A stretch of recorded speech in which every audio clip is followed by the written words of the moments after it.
recording and okay, why did I do that?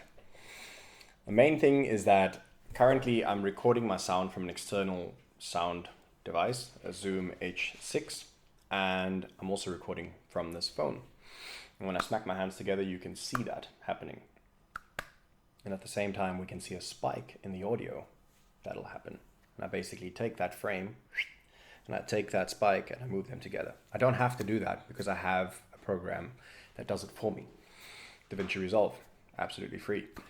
So what else did I do to get this frame? Okay, speaking of the frame, the camera, what we do have is my phone that's recording, and in my phone app, I've set the frame rate to a specific frame rate. So this is a 60 frame per second shot. You can see that as I'm moving, it's really clear. It's picking up almost every single movement of my hand. It's not getting all blurry or anything like that. So 60 frames per second is great for that. If you have cats running around, you can see them running around and you can take that and you can turn that into slow motion, right? Also, not just that, but you are getting this really quick, clear response.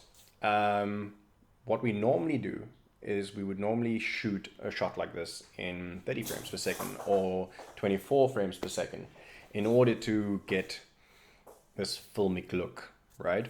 And it's not really necessary to shoot in 60 frames per second here. I just wanted to show you the difference between a normal frame, which you probably see every day, and that of 60 frames per second. So other than that, what else did I do? You can see that no matter what we do with regards to the light, even if I cover this light over here in the background, it's not adjusting the lighting of the camera. The camera's staying the same.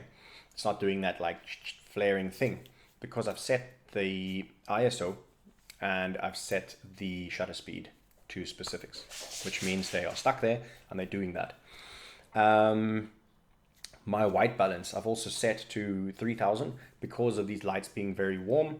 I wanted to kind of cool them down a bit. So when you go over to white balance and you see all these numbers ranging to I think 6000K, that'll be doing that. What you don't see is that I actually have a light over here behind me, another light shining. What that's doing is it's kind of highlighting this section over here. Never mind the cats, it's just something they do when I'm recording, only when I'm recording.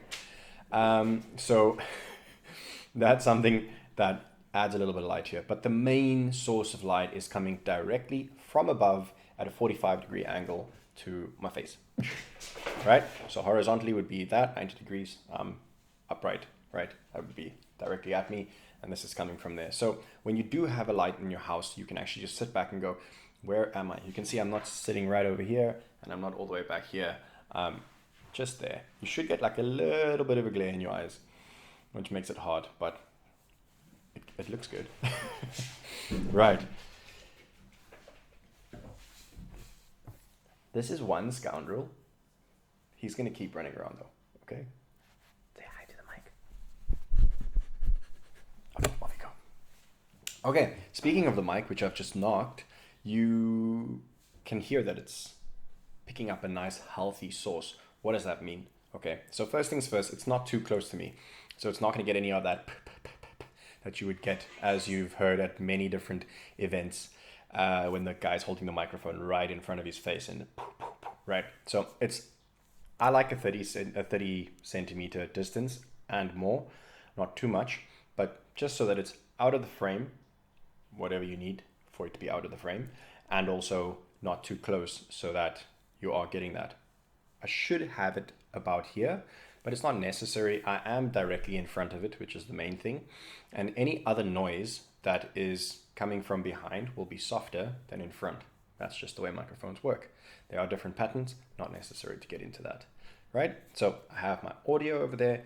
I have my camera over there, which is set to specific settings and not automatic, because what it'll do is it'll try and readjust and all that stuff. And you don't want to feel the hardware in your video. You want it to come out steady, trustworthy, right? You want to gain trust with the image that you're showing somebody. Most importantly, the focus. I've set the focus to be about here. Why? Depth of field. So if I go over there at the back, you will find that I'll be out of focus. If I come too close, Again, I'm out of focus. What does that do? Means that I'm over here, and again, the room feels natural. I'm not moving all over the place. And again, what would the camera be doing?